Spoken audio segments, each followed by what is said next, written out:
আমার ভাই তৌহিদুলকে যে খুন করেছে তাকে বিচারের সম্মুখীন করতে হবে। যদি করতে ব্যর্থ হন, আমরা কঠোর আন্দোলনে যেতে বাধ্য হব।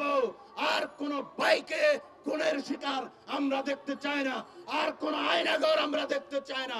বাংলাদেশে যারা আয়নাঘর তৈরি করেছে তাদেরকে আমরা আয়নাঘরে বন্দি দেখতে চাই, কিন্তু যারা দেশপ্রেমিক তাদেরকে আয়নাঘরে বন্দি করলে আয়নাঘর লাথি মেরে ভেঙে ফেলা হবে।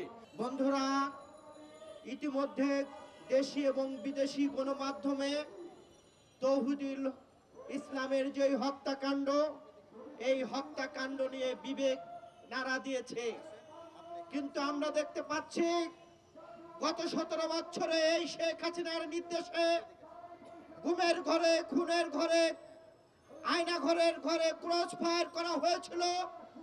সেই শেখ হাসিনার ভিতরে কোনো অনুশোচনা ছিল না, কিন্তু আজকে আমরা নতুন করে দেখতে পাচ্ছি এই শেখ হাসিনার দোসররা রাষ্ট্র পরিচালনা করছে। মানুষের রক্তের উপর দাঁড়িয়ে যারা রাষ্ট্র পরিচালনা করে, তাদের নেতৃত্বে যদি গত 17 বছরের ঘটনা আবার ঘটতে থাকে তাহলে মানুষ হতাশ হবে, এটাই স্বাভাবিক। সেনাবাহিনীর হাতে আমাদের নেতা কর্মী সমর্থকরা এভাবে কাস্টোডিয়াল ডেথের শিকার হবে। এই বাংলাদেশ, এই অভ্যুত্থান আমাদের কাম্য না। অসংখ্য ছাত্র জনতা কর্মী সমর্থকের এই আত্মত্যাগের বিনিময়ে, রক্ত দেওয়ার বিনিময় মাধ্যমে এই 5ই আগস্ট এসেছে। শেখ হাসিনার সবথেকে ছোট অপরাধটা যেটা ছিল সেটা হলো একটা মানুষকে বিনা অপরাধে ধরে নিয়ে গিয়ে তার পুলিশ বা ল এনফোর্সিং এজেন্সির দ্বারা অত্যাচার করে তার হেফাজতে মৃত্যু ঘটানো। আজকে আমরা দেখছি আমাদের ইউনিট সরকারের কপালে এই হেফাজতে মৃত্যুর একটা লকেট লেগে গেছে অলরেডি। আমি একটা পরামর্শ দিয়েছিলাম সরকারকে, যতবার আমার দেখা হয়েছে আমাদের দলের পক্ষ থেকে ওনাদের সাথে, এবং সেই পরামর্শ আমি 17ই আগস্ট রাওয়ার একটা মিটিংয়ের মাধ্যমে সেনাবাহিনীকেও দিয়েছিলাম। সেটা হলো, আমরা জানি আজকে সত্য কথা বলার দিন, যে আমাদের মধ্যে বিভিন্ন সার্ভিসের অনেক লোক, পুলিশের অনেক লোক এবং সেক্রেটারিয়েটের অনেক আমলা খুব খুশি মনে নিজ ইচ্ছায় খুনি শেখ হাসিনার সঙ্গ দিয়েছিলেন।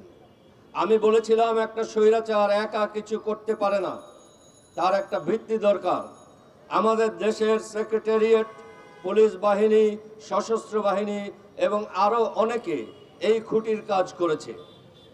খুঁটিগুলি রেখে আপনি শুধু উপরের কয়েকটা রুম ভেঙেছেন, স্বৈরাচার কিভাবে ধ্বংস হবে?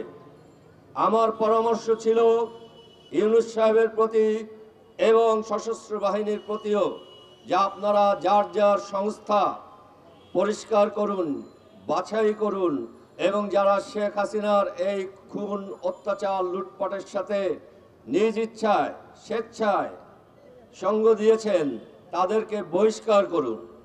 কিন্তু আজকে দেখুন, মাত্র 6 মাস গেছে, ইতিমধ্যে শেখ হাসিনার যে সমস্ত অপরাধে আমরা দায়ী করছিলাম তার সব থেকে ছোটটা হলেও ঘটে গেছে গত 2-1 দিন আগে কুমিল্লায়, এবং এই কৃতিত্ব ইউনূস সরকারেরই প্রাপ্য।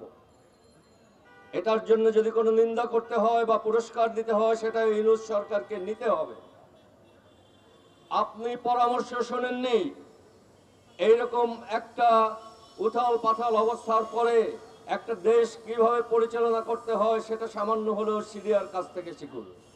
আমরা যারা আন্দোলনে অংশ নিয়েছিলাম, ভবিষ্যতে আর একবার যদি একটা আন্দোলন করতে হয়, আমার বয়স হয়ে গেছে, আমি বোধহয় জীবিত থাকবো না সেই পর্যন্ত। তবে আপনারা বাংলাদেশের জনগণ আর একবার যদি কোনো স্বৈরাচার হঠাৎ আন্দোলন করেন, কম পক্ষে 2 থেকে 3 মাসের জন্য কোনো সরকার বানানোর চেষ্টা করবেন না। স্বৈরাচারের মূল উৎপাটন করবে জনগণ নিজ হাতে।